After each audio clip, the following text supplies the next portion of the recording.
In the midnight glow where the stars align, we lose ourselves in the rhythm divine. Underneath the sky painted with dreams we're chasing. Hello and welcome to our Cancer season episode. I'm Jody. And I'm Mari. On today's episode, we're going to talk about Cancer season. The sun will move into Cancer on June 21st and it will stay there until July 22nd. Cancer is the fourth zodiac sign, and we're shifting from Gemini, which is that airy, communicative sign, and we're going into this very emotional water sign of Cancer, and it's very internal. And I think we're all going to feel that. We're going to feel that our pace slow down. We're going to feel our intention go inward, and you're going to feel more internal and thinking about connecting with yourself, with the people that you love, connecting more with your home, maybe, because Cancer is ruled by the moon, and Cancer rules the fourth house, which is our house of home. Cancer is ruled by the moon, and it's really about teaching us about nurturing, intuition, our emotional awareness, back to our roots and our family, and that belonging. And while in Gemini season, it really encourages us to gather information, and Cancer season asks us to really take that time to slow down and ask ourselves, how do we feel? So it's a really internal time. It's the longest days of the year, really, during Cancer season. It's summertime here in the Midwest. I think it's a wonderful time of the year. The sun's shining, the days are long. Cancer is a water sign. Again, water is all about our emotions, nurturing, sensitive, and very family oriented. Yeah, absolutely. Yeah, it's actually my favorite time of year. Cancer season kicks off with the summer solstice, which I jokingly say is my favorite holiday, even though it's not a holiday per se, but I love the light and I love the warmth. And I always do something special to celebrate the solstice and the light. Obviously, here in the northern hemisphere, those of you in the southern hemisphere are dealing with sort of the opposite of that, which we definitely understand as northern hemisphere folks. The dark and the cooler seasons are much more internal, which actually the internal part makes a lot of sense for Cancer season if you are in the southern hemisphere doing that more internal work. This is my favorite time of year, 100%. And Cancer is very much about the foundations of our lives. And summer in the northern hemisphere is a very busy time often. We try to pack in as much fun as we possibly can during these short, warm months here. And it can be very chaotic and hectic. But Cancer season is a good reminder to, once again, much like Taurus season, slow down, right? There's these sort of almost like a wave of up and down through the signs as you travel through. From the fire and air signs have a much faster pace and more forward movement and connection, whereas the earth and water signs are going to slow things down and bring things more internal. They're more the feminine qualities of receptivity versus the more masculine outward trajectory of the fire and air signs. So you have this wave up and down of energies as you move through the seasons. One reacts to the next. And I really enjoy that Cancer is all about this foundation and nourishment and reconnection and family and getting in touch with our emotional world. And yeah, I'm a big feeler. So I love the water sign. Yeah. And obviously Cancer being ruled by the moon, as you already mentioned, makes it a very emotionally connected sign. Along with the archetypes, of course, there are shadow sides and gifts of every sign. Some of the challenges with Cancer season might be a fear of vulnerability. Cancer energy can become defensive if you think about the representation of the crab and its shell, and that sort of wanting to pull into yourself so much and have that protective shell of defensiveness. And instead of feeling your emotions, maybe building walls around them can be a shadow expression. And instead of actually expressing your needs, we may expect others to just magically know what we need, right? Because it is such an internal sign, less communicative perhaps. So remembering Again, taking that Gemini, all that beautiful Gemini connectedness and communication, and even as we're going more internal, being sure to continue those connections with others and expressing ourselves and letting our guard down. So again, just to reiterate, the shadow aspects can be withdrawal, moodiness, difficulty letting go of the past because it's very historically corrected. It's connected to your roots, meaning the family you grew up in, your ancestry, stories that get passed down through your lineage. And by stories, maybe actual stories, but the more like ideas and energies that kind of get inherited through nurture versus nature, right? Those things that kind of are ingrained in the family. And it brings some of those things to light. I think it gives you that invitation to honor the past without living there. Because again, the shadow side of Cancer can hang on to those things. What a great way of putting that. Yeah. Because it sometimes is helpful for us to reflect, perhaps to understand that one of the stories that we carry is no longer serving us. But maybe it did for a time. Maybe there was a time when that was a way that you needed to protect yourself. And now you realize you don't need that anymore and you can let it go. Or to honor something beautiful about your family lineage. Reach out to your mom and thank her for something that she did that maybe went unappreciated when you were younger. It doesn't have to all be about the negative stories. We can really honor the beauty of our families, or maybe the family that you have created now. If you're not as connected to your lineage, maybe you have created something special for yourself and your own family and foundations that you can honor during this time. So some great reflection questions for Cancer season before we get into to be watching out for this month might be: what currently feels nourishing in my life? What feels draining? Where do I feel most at home? And what emotional needs have I been ignoring? Some things to ponder. Yeah. And another way to think about Cancer too is I think that we always think about it's the fourth house, so it's about the physical home and the family. And I think it brings up that question that we ask ourselves again: how do I feel at home within myself? So not always your physical home, but your internal home too. And just reminding us that our personal needs are important too. And it's that taking that time to slow down and do that self-care and take that time to really support our emotional foundation. Yeah. And just to piggyback off of that, because that's such a great point, is a very mothering energy. We consider it to be the mother archetype.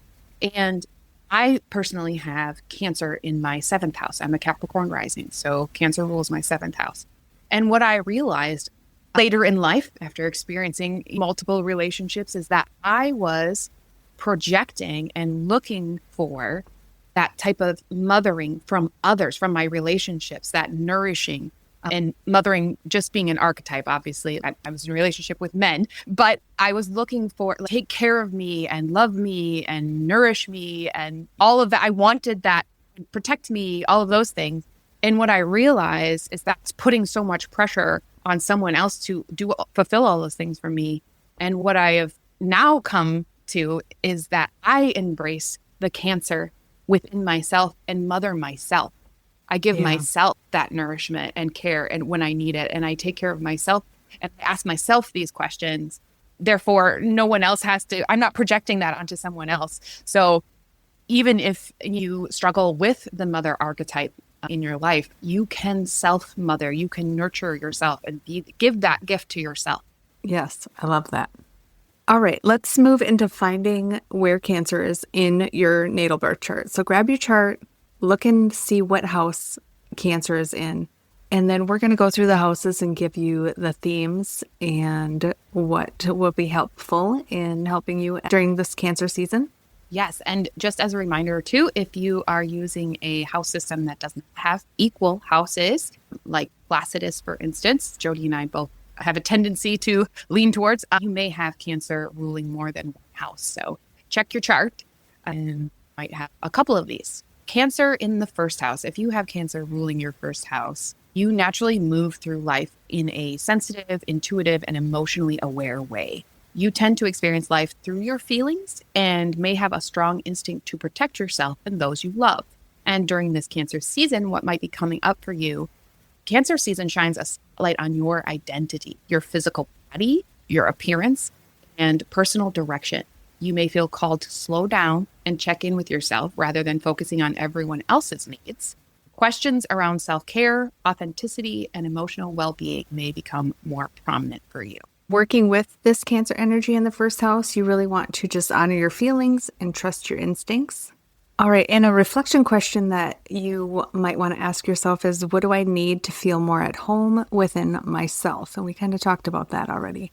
An essential oil that would help support this is wild orange. And again, if you have a essential oil diffuser, you can put a couple drops of wild orange in there. Otherwise, you can put a couple drops just in your hand, add some fractionated coconut oil as a little bit of helps it spread around and absorb easier. And just breathe in some wild orange. It's a wonderful smell and so invigorating, I think. It's so yummy and nourishing. I feel like it's nourishing and joyful, very joyful. Yeah, very smell. Very uplifting. If you're needing that, if you're feeling kind of down, wild orange is a great one to grab. And adding in peppermint too is another combo, because that peppermint really opens up your airways and makes you more awake and alert. And then you have that sunshine of wild orange that follows it up with that very fresh, invigorating smell. I love that. It's like bottled sunshine. Yeah. Okay, you have Cancer ruling your second house. Emotional security and material security are often deeply intertwined for you. Feeling safe and supported tends to influence your relationship with money, resources, and your self-worth. So this season may highlight your finances, values, possessions, and your self-esteem. You may find yourself reflecting on what truly makes you feel secure and whether you've been seeking security in the right places. With Chiron newly in Taurus, which we're going to touch on, this house may feel especially activated for you. So working with this, you can invest your energy in what truly nourishes you. So really focusing again back on the self. And the second house is your self-worth. So nourish yourself. A reflection question would be, what helps me feel supported and secure? The essential oil support would be frankincense, because why not? When in doubt, use frankincense. That's what we say. It's good for everything, right? Yes, it's great for everything. Okay, if you have Cancer ruling your third house, it tends to be heartfelt, intuitive, and emotionally informed. You often learn through personal experience rather than abstract theory. You are one who wants to learn by doing. What might be coming up for you this season: learning, teaching, writing, siblings, and daily interactions may take center stage. Mercury retrograde could bring important insights through journaling, reflection, and revisiting old conversation. And once again, we're going to touch on all of these things like Chiron moving into Taurus and the Mercury retrograde after we finish up with the houses. So don't worry, we're going to cover that. And working with this energy, you want to really speak from the heart rather than overthinking. Now, third house communication, the shadow side would be overthinking. So really anchoring into that Cancer energy coming from the heart. A reflection question would be, what truth wants to be expressed? And a great oil to use would be spearmint, one of my faves. I have a lot of favorites. That's fair. Yeah. There's so many yummy ones, and yes, they all have such unique properties that are helpful to us. Yes, they do. Okay, if Cancer rules your fourth house, themes of home, family, roots, ancestry, and emotional belonging are central to your life journey. And this is where Cancer is right at home in the fourth house. This is Cancer's natural house, making the season especially potent for you.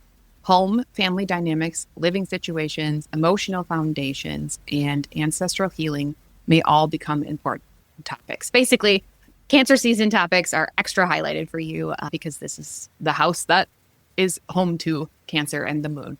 And working with this energy, you could create space for rest, comfort, or connection. So create that personal space for yourself to go and take that time to maybe meditate or pray or whatever works for you. And again, self-care.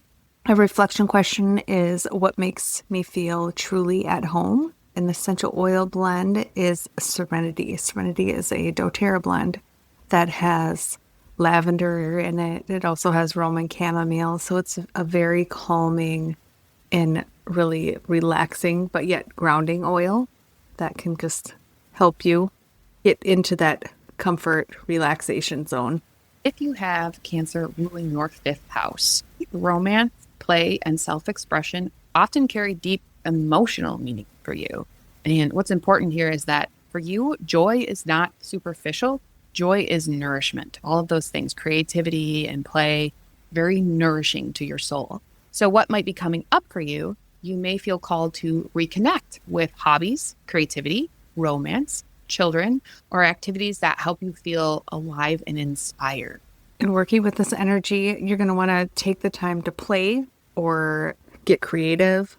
If you like crafting, creating things, this is a great time to do that.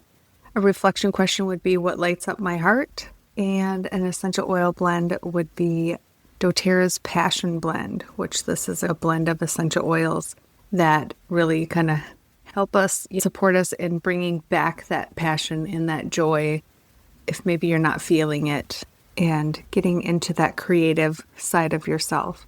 If Cancer rules your sixth house, health, daily routines, and service are often connected to your emotional well-being. Stress and emotions may show up physically if they're left unaddressed. For people who have this natally, their emotional well-being, if you're feeling overwhelmed, addressing your daily routines and where maybe you can cut back or simplify and really take care of your physical body is so helpful. So what might be coming up for you during this time, it's going to highlight those things, your habits, schedules, your wellness practices, your work routines, and the relationship between your emotional and physical health. For you, they are very much connected and linked. To work with this energy, what you can do is create routines to support your emotional and physical well-being. So having that routine can help you ground into this energy that's lighting up in your sixth house. And a reflection question would be, how can I care for myself more consistently? And an essential oil blend that is going to work great to help support this energy is Adaptive. Again, this is a wonderful blend of oils that is great for just giving you that calming, supportive, relaxing energy. If Cancer rules your seventh house, emotional connection, loyalty, and trust are often important ingredients in your closest relationships. You really desire that closeness and nourishment in your relationships. So what might be coming up for you? Well, your partnerships, friendships, clients, that lives here in the seventh house as well. One-on-one clients, the one-on-one connections really may become a focus. And you may be evaluating whether your relationships feel emotionally supportive and reciprocal. Are you giving and receiving in kind? Or is there a balance there? That's something to pay attention to. So working with this energy, you want to really lead with vulnerability and just have that honest communication. A reflection question is, where can I create deeper connection? And an essential oil for support would be rose. Rose is really great at opening the heart. If Cancer rules your eighth house, emotional depth, intimacy, trust, and transformation play significant roles in your growth. What might be coming up for you this season is bringing attention to shared resources, perhaps, healing, grief, trust, intimacy, or psychological patterns that are ready for a deeper understanding. This is very much internal season for you because this is naturally a water house as well. So it's very inward facing and deep ultimately. So really allow yourself the time that you need if these things start coming up.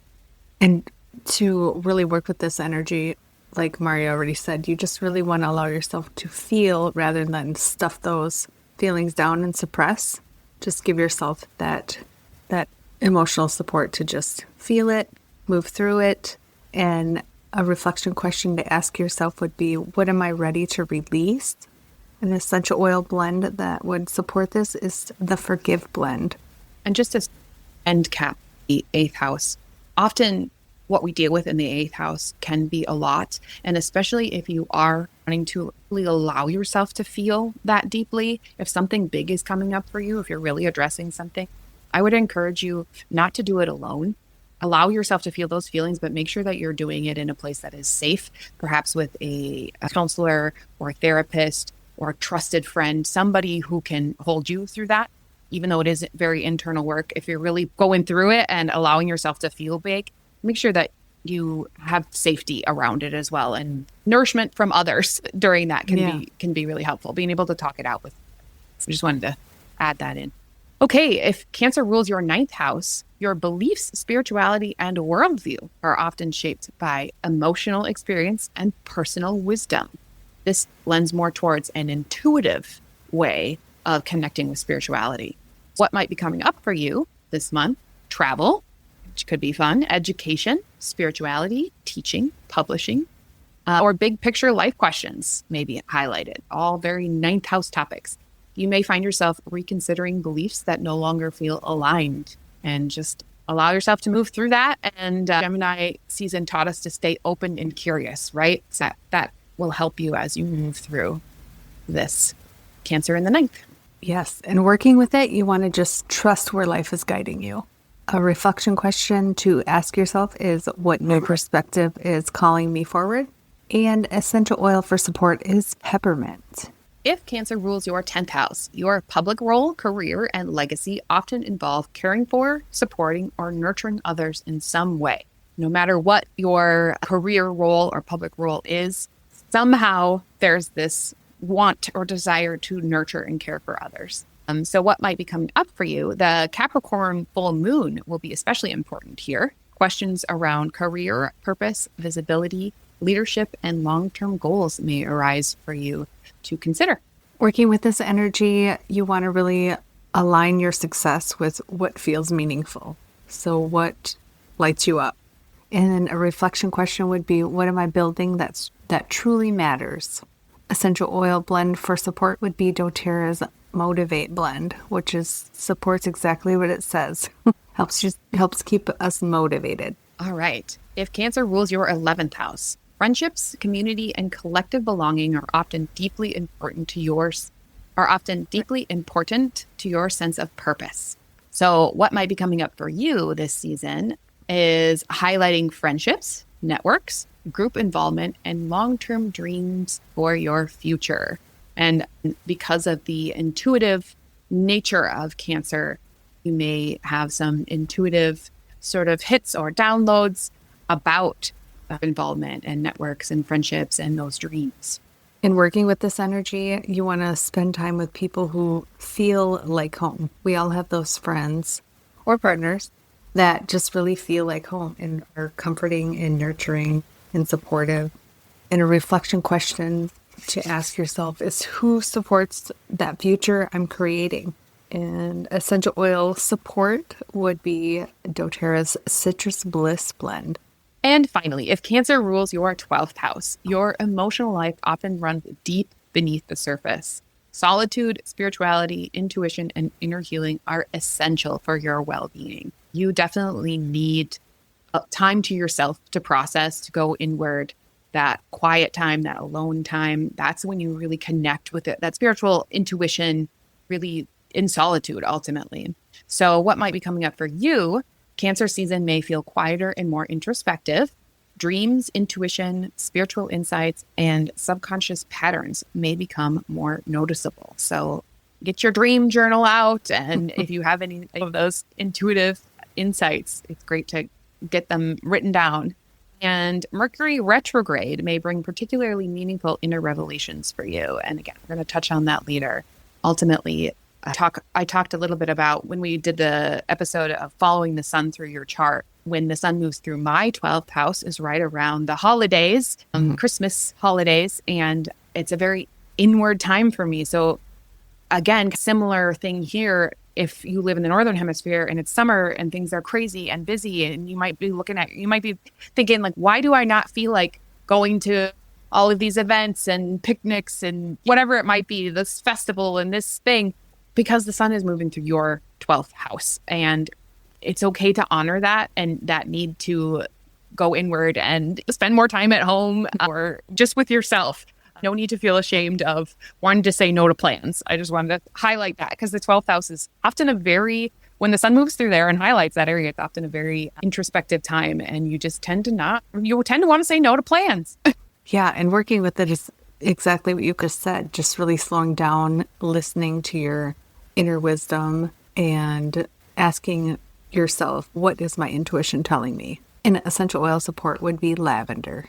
All right, let's take a look at the astrological weather for this month. What transits might be important for us to pay attention to? We already mentioned this, but I'll go deeper into it. Chiron enters Taurus on June 19th, so just a couple days before Cancer season officially kicks off.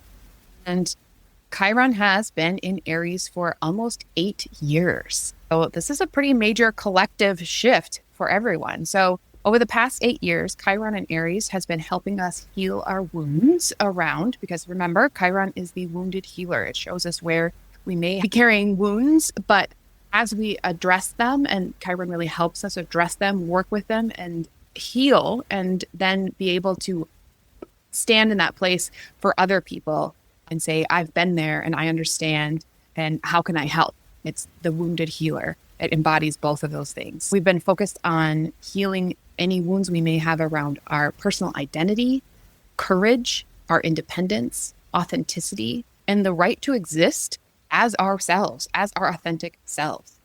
So questions you may have been addressing as Chiron moved through Aries are, who am I really? And do I have permission to be myself? And can I stop living for everyone else's expectations? So those are things that may have been coming up for you over the past 8-ish years. We also still have a strong emphasis in the Aries area now that we have Neptune and Saturn officially in Aries as well. Continuing along those lines about who am I and how can I express myself authentically. When it comes to Chiron, the focus now changes. And the question becomes, now that I know who I am, hopefully that's the journey that we're all on, really understanding who we are, embodying that, what do I actually value? So instead of all about who I am, what do I value? So over the next several years, collective healing may center around self-worth, security, resources, pleasure, rest, and sustainability. And many people in I would say nearly everyone, because of our society, we have been taught that our worth is tied to our productivity, our achievement, our performance, and external validation. But Chiron in Taurus asks us to examine those beliefs. This transit may reveal where we undervalue ourselves, overwork ourselves, certainly, ignore our body signals, just that constant pushing through, where we operate from a scarcity mindset. We feel like there isn't enough, so very much that hustle culture idea. It's addressing that. And where we believe we must constantly prove our worth. So things to ask yourself as you work with this energy. What do I believe makes me valuable? What am I afraid would happen if I slowed down? What does true security actually feel like? And where am I building my life from fear instead of truth? So this is long-term transit, but Cancer season may give us our first glimpse of the healing journey ahead with Chiron. Okay, so then the next thing I was just going to highlight is that Mercury will be conjunct Jupiter in Cancer right at the kickoff of Cancer season, so June 21st through the 29th. It is not exactly conjunct, but it is conjunct within a window, an orb that we would call it conjunct, and working with Jupiter. So Mercury conjunct Jupiter in Cancer invites us to think bigger about what truly nourishes us. Conversations, memories, and insights that arise during this time may help us see our emotional lives and future possibilities from a broader, more hopeful perspective. So this is just kicking off Cancer season with highlighting all of those Cancerian themes and allowing us to really Mercury think through it and process it mentally as well as emotionally. So that's how I see those blended energies. Okay. Great. And then good old Mercury goes retrograde in Cancer. So starts backing up away from Jupiter there. And so in Cancer, this review, as we talk about with retrograde, becomes emotional in all of the themes we've been talking about with Cancer. So old memories can resurface. Past experiences suddenly start making more sense. Family dynamics may come back into focus. It's really just more of the same of what we've been talking about and really goes hand in hand with that Cancerian history, memory, all of those things. The retrograde here highlights that in, I think, a really beautiful way. So yeah, you might find yourself revisiting childhood experiences, feeling nostalgic, family stories, possibly old wounds. But this is less about fixing the past and more about understanding it. Really, if you need to close any of those chapters or emotionally understand the lessons and the whys of what you've been through, this is a great time to be doing that. So something to reflect on. What story about yourself are you finally ready to rewrite? And then just be aware, like we always talk about, cross your T's, dot your I's. If you're doing anything technical or during your conversations during that time, just make sure that you're listening twice as much as you're speaking and that you really mean what you say. It's just paying more attention and slowing down. We've talked about the retrograde quite a bit, especially if you were with us for our previous episode where we went into all things Mercury. So, yeah. Okay, then on June 29th, we have a full moon in Capricorn. And this full moon is really going to shine light on our responsibility, our commitments, achievements, and any long-term goals. So Cancer really asks us to nurture ourselves, and Capricorn asks us to build something meaningful. So this full moon is bringing clarity around our career, goals, responsibilities, that work-life balance, and future plans. And this is an invitation for us to align emotional fulfillment with that practical action. okay, June 30th, this is another major shift. Jupiter spends approximately 1 year in each sign, and it now leaves Cancer and enters Leo. So the focus moves from all of those Cancerian topics, those emotional foundations, towards creative self-expression. What teaches us visibility, confidence, joy, leadership, creativity, and authentic self-expression. So after a season of tending the roots, Jupiter in Leo invites us to bloom and ask ourselves, how can I shine more fully and authentically? And I'm sure we will be doing a deep dive on the planet Jupiter soon, because we are in our deep dive series. So we're definitely going to talk about the Leo themes with Jupiter deeper. We'll go deeper with that because we're going to be spending a whole year with that energy. So, okay. And then July 2nd, Mars is exactly conjunct Uranus in Gemini. So wild card transit of the season, Mars brings action, Uranus brings surprise, and in Gemini brings ideas, communication, information, and movements. Things to look for: breakthroughs, sudden insights, unexpected news, brilliant ideas, and fast-moving developments. This transit has an electric feel, a lot of movement to it. So just something to watch for. Impulsive decisions, careful during this little window, speaking before thinking, nervous system overload, and the urge to react immediately. Just pay attention to that. You may want to slow down and think again before making, because we're also in Mercury retrograde during that time, but you might have some breakthrough energy. And then July 7th, Neptune goes retrograde in Aries, and it will be retrograde until December 12th. And Neptune retrogrades every year. Neptune in Aries has been helping us dream new futures and imagine new possibilities. So during the retrograde, we may begin asking, is this dream actually aligned with who I am? What is fantasy and what is reality? That's always a question that Neptune is asking. But this transit helps us clarify our vision. What is this thing, this dream that we're building now, this new energy we're in? It's very fresh, this Neptune and Aries energy, but it's helping us clarify our vision, remove any illusions we may be having, find our direction, and align our dreams with our actions. So actually, the retrograde here, I believe, is really serving us in those ways. Then July 9th, Venus is conjunct the South Node exactly. And also, by 9th, Venus is leaving Leo and moves into the practical sign of Virgo. And that forms that exact conjunction with the South Node at 0 Virgo. And the South Node often brings release. So old relationship patterns may become visible. Old values resurface. Past connections could reappear. That's something interesting that happens with the South Node, especially when you have Venus. Somebody from your past might pop up and randomly send you a message on Facebook. Just something to pay attention to. It doesn't, when the past comes calling, sometimes it's asking us to heal something that we may have glossed over, or they may have even been hidden from ourselves, something that we never really addressed. Just something to be aware of. What relationships, habits, or values have you outgrown and that are asking for release? And then we have Mercury cazimi in Cancer. Cazimi is a fancy word for conjunction. Mercury and the Sun will meet up or conjunction with the sun specifically, excuse me. Cazimi is specific to the sun when another planet is exactly conjunct within 1 degree orb of the sun. We call it cazimi. So this can be a moment of clarity, a moment where something suddenly makes sense. So this is, again, in Mercury retrograde season, and which is asking us questions, and this cazimi might show up with some answers. So little slice of clarity, perhaps, around that July 12th, Mercury cazimi. And last but certainly not least, we have our new moon in Cancer on July 14th. So this new moon is one of the most nurturing lunations of the year. It's a new moon in the sign of Cancer. It's just where it's at home. And new moons bring beginnings, intentions, and fresh starts. Cancer asks us again to plant those seeds around our emotional well-being, our home, our family, self-care, and intuition. And this is a really powerful time to ask, what would help me feel more supported?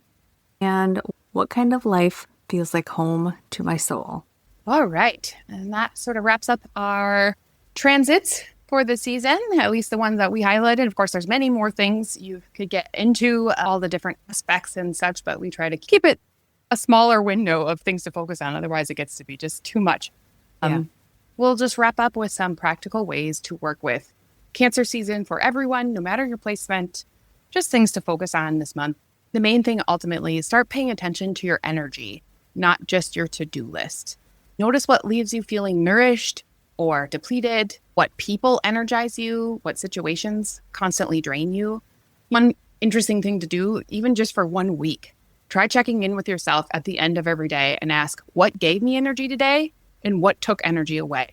It's a really good check-in, and you may actually surprise yourself with what you discover, because we don't always give it that focus and pay attention that much. We're just going through our routine and checking things off our list and following our calendar without really paying attention to how things energetically affect us. So check in with yourself. Create one small ritual of care. People hear self-care, they often picture things like spa days or vacations or some sort of elaborate self-care routine, but it can be so simple. Going to bed 30 minutes earlier, drinking more water, take a walk after dinner, watch a sunset, spend 10 quiet minutes with your coffee before checking your phone in the morning. Give yourself a nourishing meal. They're simple things, but they are of self-care, and your body and mind will thank you. Believe me. Nourishment, mothering yourself, right? And being kind to yourself and giving yourself that grace and care. Look at the foundations of your life. Obviously, we've talked about Cancer being connected to the roots, and this season is an opportunity to examine the structures that support your well-being. So is your home environment supportive? Do you feel emotionally safe in your closest relationships?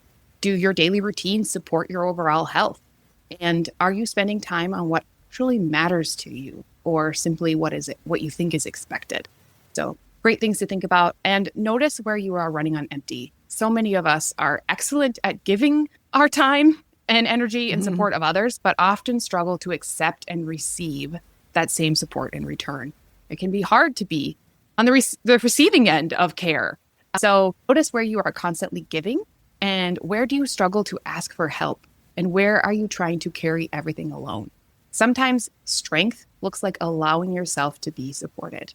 And then finally, just create space for joy. Cancer isn't only about healing, it's also about nourishment, and joy is nourishment. So read the book, paint the picture, garden, dance, play with your dog, call a friend, do something simply because it makes you feel alive. Thanks for joining us. That's it. All right, now I'm going to stop the recording. Thanks for joining us under the stars today. We hope you're leaving feeling inspired, grounded, and more connected to your inner truth.